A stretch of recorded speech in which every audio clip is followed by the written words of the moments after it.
14 अगस्त जश्न आज़ादी या एहतजाज का दिन। पाकिस्तान तहरीक इंसाफ ने फैसला कर लिया। पीटीआई ज़राए के मुताबिक इस बार यौम आज़ादी यौम एहतजाज होगा। अडयाला जेल में कैद बानी पीटीआई इमरान खान ने अपनी हालिया एक्स पोस्ट में अपने कारकुनों और अवाम को 14 अगस्त को एहतजाज करने का कहा है।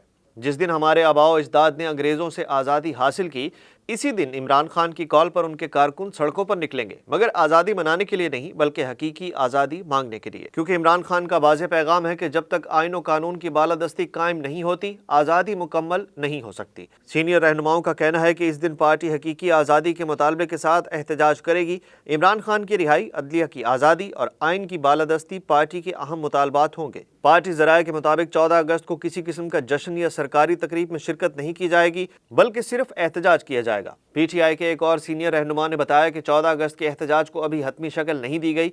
बाज़ रहनुमाओं का मशवरा है कि एहतजाज के लिए कोई और दिन चुना जाए। सियासी तज्ज़ियाकारों के मुताबिक यौम आज़ादी पर सरकारी इजाज़त से मशरूत पीटीआई का एहतजाज होगा या नहीं, अगर हुआ तो पुरअमन होगा या नहीं। इस सूरत हाल से अगर कोई संगीन नतीजा निकला तो नए मुकदमात की सूरत में न सिर्फ पार्टी बल्कि जेल में बैठे रहनुमाओं को भी नुकसान होगा।